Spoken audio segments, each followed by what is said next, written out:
এই অক্ষয় তৃতীয়া তিথিতে যে কর্ম করা হবে সেই কর্ম একদম অক্ষয় হয়ে থেকে যাবে। সেই পুণ্য কর্ম করি আর পাপ কর্ম করি। তারপরে বলছেন আজ যদি পুণ্য কর্ম করা হয়, যদি ধরুন দান করা, এই তিথিতে দানের খুব বড় মহত্ব আছে। এই তিথিতে দান করলে 1 টাকা যদি দান করা হয় 1 লক্ষ টাকা দানের ফল পাওয়া যাবে। 1 টাকা দানে 1 লক্ষ টাকা দানের ফল পাওয়া যাবে আজ এই তিথিতে। আজ এই তিথিতে যদি একবার নাম করা হয় লক্ষবার নামের ফল পাওয়া যাবে ভগবান নামের। যদি ভগবান নাম আমি একবার উচ্চারণ করি আজ, তো লক্ষবার নাম জপের ফল পাওয়া যাবে। এই তিথির এমন মহিমা। কিন্তু পাপ কর্ম যদি হয় সেও লক্ষগুণ বৃদ্ধি পাবে, আর সেই কর্ম অক্ষয় হয়ে থেকে যাবে। এই কর্মের ফল আমাকে ভোগ করতেই হবে, আমাকে ভোগ করতেই হবে। আর যে কর্ম করবো, তাই ভালো কর্ম করি আর খারাপ কর্ম করি। আজ এই তিথির এমন মহিমা, অক্ষয় তৃতীয়া, মানে এই তিথিতে যে কোনো কর্ম অক্ষয় হয়ে থেকে যাবে, তার কোনো ক্ষয় হবে না। এই জন্যে অক্ষয় তৃতীয়া। এই তিথির মাহাত্ম্য কত কিছু যে হয়েছে আজকের এই তিথিতে বলে শেষ করা অসম্ভব। এই তিথিতে যত কিছু শুভ কর্ম সব এই তিথিতেই হয়েছিল। সত্য যুগ শুরু হয়েছিল এই অক্ষয় তৃতীয়া থেকে, ত্রেতা যুগ শুরু হয়েছিল এই অক্ষয় তৃতীয়া থেকে, দ্বাপর যুগ শুরু হয়েছিল এই অক্ষয় তৃতীয়া তিথি থেকে। এই অক্ষয় তৃতীয়া তিথিতেই লক্ষ্মী দেবী তার তপস্যার ফল পেয়েছিলেন।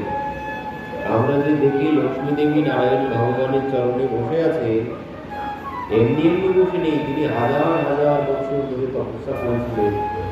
আর সেই তপস্যার ফল তিনি আজ এই অক্ষয় তৃতীয়া তিথিতে তিনি পেয়েছিলেন। তো সেখান থেকে তিনি ওই প্রভুর চরণ সেবার সুযোগ পেলেন। এমনি এমনি তিনি নারায়ণ ভগবানের পত্নী হতে পারেননি, ভগীরথ তপস্যা করেছিলেন গঙ্গা দেবীকে আনয়ন করার জন্য। তো সেই তপস্যার ফল তিনি আজ এই তিথিতেই লাভ করেছিলেন। আরো অনেক কিছু এই তিথি থেকেই, এই অক্ষয় তৃতীয়া থেকেই ব্যাসদেবজি মহাভারত রচনা শুরু করেছিলেন। এই অক্ষয় তৃতীয়া তিথিতে, এই অক্ষয় তৃতীয়াতেই সূর্যদেব পাণ্ডবদেরকে অক্ষয় পাত্র দান করেছিলেন বনবাসকালে। যে পাত্রে ভোজন দ্রৌপদী যতক্ষণ না ভোজন করছে ও কোনোদিন শেষ হবে না, সেই অক্ষয় পাত্র সূর্যদেব পাণ্ডবদেরকে দান করেছিলেন আজকের এই তিথিতে। তারপর দ্রৌপদীর যে বস্ত্রহরণ হয়েছিল, দ্রৌপদী যখন বস্ত্রহরণ হয়েছিল, ভগবান যে বস্ত্র দান করতে এসেছিল সেও এই তিথিতে, এই অক্ষয় তৃতীয়া তিথিতে। এই অক্ষয় তৃতীয়া তিথিতে কুবের দেবতাদের অর্থমন্ত্রীর পদ লাভ করেছিলেন।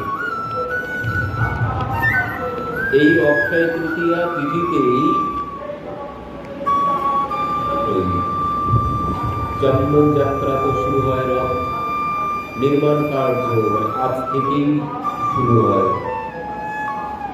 এই অক্ষয় তৃতীয়া তিথিতেই বেদ সংকলন শুরু হয়েছিল। এই অক্ষয় তৃতীয়া তিথিতেই সুদামা গিয়েছিলেন দ্বারকাতে। সেই দিনটিও সেই তিথি আজ।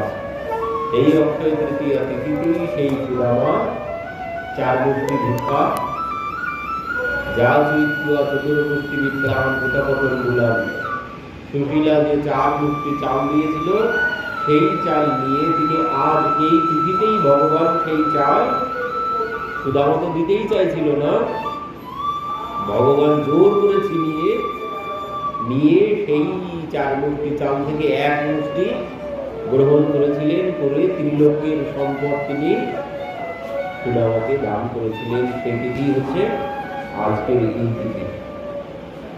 এই যে বললাম না, দানের ফল লক্ষ গুণ পাওয়া যাবে। 1 মুষ্টি চাল দান করেছিল সুদামা, করে ফল কি পেল? স্বর্গের সমান ঐশ্বর্য লাভ করেছে। মহেন্দ্র ভবন যথা, মানে ইন্দ্রের ভবন যেমন, তেমন ভবন ভগবান সুদামার জন্য দান করে দিলেন। তো আজকের দিনে দানের মহিমা এটি। আজকের দিনে দান করতে হয়। আজকের দিনে দান করলে সেই দানের ফল লক্ষ গুণ হয়ে আমার কাছে ফিরে আসবে। আর আজকের দিনে যদি কেউ ধনবান হতে চায়, তবে আজকের দিনে নিজের জন্য কোনো কিছু কেনাকাটা চলবে না। যদি ধনবান হতে চায়, কোন অর্থ ব্যয় করা চলবে না। দান করা যাবে, কিন্তু কোনো কিছু কেনাকাটা করা যাবে না যদি ধনবান হতে চায়। আজকের দিনে অর্থ ব্যয় করলেও ব্যয় হতেই থাকবে, ওটুকু ব্যয় হবে, সারা জীবন শুধু ব্যয় হতেই থাকবে। সেই জন্য আজকের দিনে অর্থ ব্যয় করতে নেই। আজকের দিনে দান করা যাবে, কিন্তু নিজেদের জন্য কোনো অর্থ ব্যয় করতে নেই আজকের দিনে।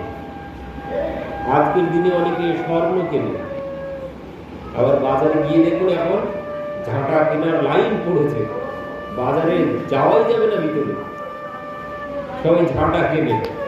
কতবার গিয়ে দেখি সে বাজার থেকে ফিরে আসা যাচ্ছে না, এত ভিড়, সবার হাতে ঝাঁটা, সবার হাতে ঝাঁটা। কোথা থেকে পেয়েছে তা কি জানি, ঝাঁটা কেনা অক্ষয় তৃতীয়া। না না না, এইসব কুসংস্কার। আজকের দিনে কোনো কিছু কিনতে নেই যদি ধনবান হতে চায়। অনেকে বলে স্বর্ণ কিনতে হয় অক্ষয় তৃতীয়ার দিন। কোনো কিছু কেনা যাবে না, 1 টাকাও খরচ করা যাবে না আজকের দিনে যদি ধনবান হতে চাই। আজ খরচ করলে খরচ হতেই থাকবে।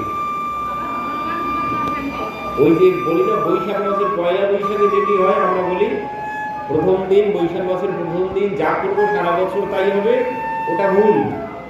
এই অক্ষয় তৃতীয়া তিথিতে যেটা করা হবে সেটাই সারা বছর হতে থাকবে। সেটাই আমরা ওই প্রথম দিন নিয়ে গেছি, ওদিনে কোনো কিছু না। বৈশাখ মাসের এই হচ্ছে সব থেকে গুরুত্বপূর্ণ তিথি। আজকের তিথিতে যা করা হবে সেই কর্ম বারবার ফিরে আসবে, আমরা বারবার ফিরে আসবে।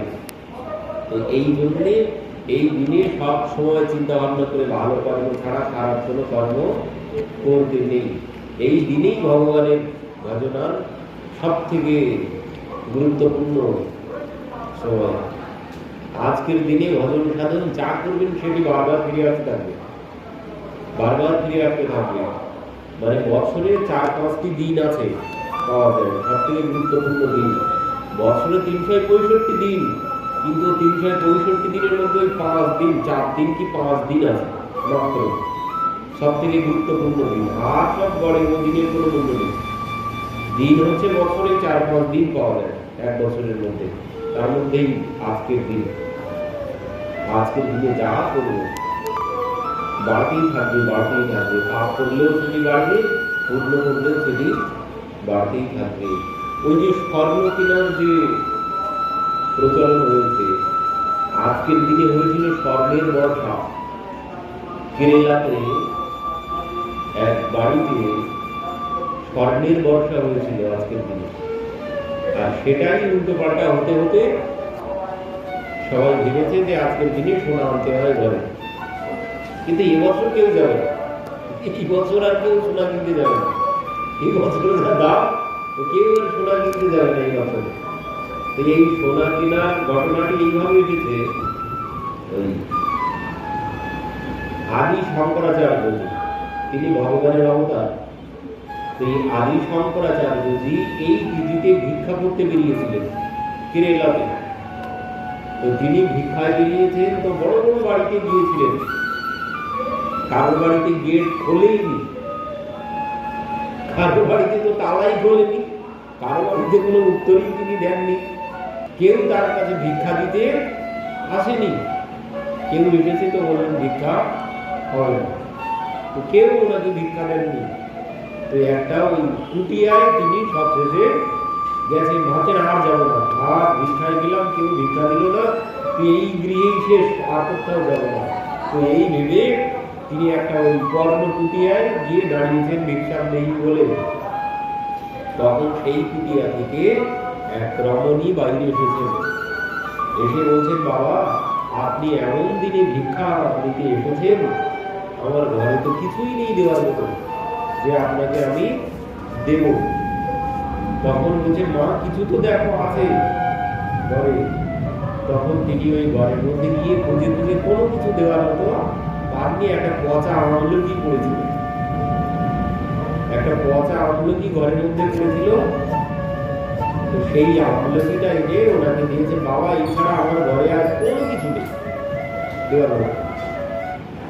তখন ওই শঙ্করাচার্যজি লক্ষ্মী দেবীকে বললেন যে তুমি যেসব ভবনে বসে আছো, বড় বড় ভবনে আমি গেলাম, তুমি যাদের ঘরে বসে আছো কেউ আমাকে ভিক্ষা দেয়নি, আর যার দেওয়ার মন আছে তুমি তার ঘরে না থেকে তুমি বসে আছো যাদের ঘরে, তারা কেউ আমাকে ভিক্ষা দেয়নি। তো তোমার থাকা উচিত ছিল তো এই ঘরে, তোমার থাকা উচিত ছিল এই ঘরে। তখন সেখানে দাঁড়িয়ে শঙ্করাচার্যজি এই কনক ধারা স্তোত্র পাঠ করেছিলেন। আমাদের শাস্ত্রে স্বর্ণ লাভের জন্য মন্ত্র আছে, এই মন্ত্র যদি ঠিকঠাক ভাবে কোনো উচ্চারণে দিক হলে হবে না, একদম শুদ্ধ ভাবে যদি এই স্তোত্র পাঠ করা হয় তো স্বর্ণ লাভ করা যাবে, যেখান থেকে হোক স্বর্ণ আসবে আসবে। শাস্ত্রে এমন কিছু আছে আমরা জানি না, আরো তো যা ছিল আমাদের সব তো নষ্ট করে দেওয়া হয়েছে। নালন্দা বিশ্ববিদ্যালয়ে যা গ্রন্থ ছিল সেখানে সব তো পুড়িয়ে দেওয়া হয়েছিল। সেই গ্রন্থ যদি থাকতো জগতে কোনো রোগ ব্যাধি থাকতো না, মন্ত্রের দ্বারা রোগ ব্যাধি সব ছেড়ে দিত তখনকার দিনে। কিন্তু সেই সব জেনে মুসলিমরা এসে সব পুড়িয়ে দিয়েছে। সেই তখনকার আমাদের আগের যে সমস্ত ঋষি মহর্ষিরা যে সমস্ত কিছু রচনা করে গিয়েছিলেন সমস্ত বিষয়ে, সব রচনা, একজন মুসলিম গিয়েছিলেন নালন্দা বিশ্ববিদ্যালয়ে পণ্ডিতদের কাছে, তার রোগ হয়েছে কিছুতেই সারছে না। তো সেই পণ্ডিতের কাছে গেছে, পণ্ডিত একটুখানি ওনাকে স্পর্শ করে এক মন্ত্র পাঠ করে দিয়েছে, সে সুস্থ হয়ে গেছে। আর এই দেখেই ভাবছেন আয় এমন শক্তি আছে মন্ত্রে। আর এই যদি সবাই জেনে যায় তাহলে তো আর মানুষের কোনো রোগই থাকবে না। তো সেই জন্য সেই মুসলিম সেই হিংসা করে ওই নালন্দা বিশ্ববিদ্যালয়ে আগুন লাগিয়ে দিয়েছিল। 6 মাস ধরে সেই গ্রন্থ সব পুড়েছিল, এত গ্রন্থ ছিল সেখানে, সমস্ত বিষয়ের জ্ঞান ভান্ডার ছিল, আর সেই ভান্ডার সব পুড়িয়ে দিয়েছিল। 6 মাস ধরে আগুন জ্বলেছে।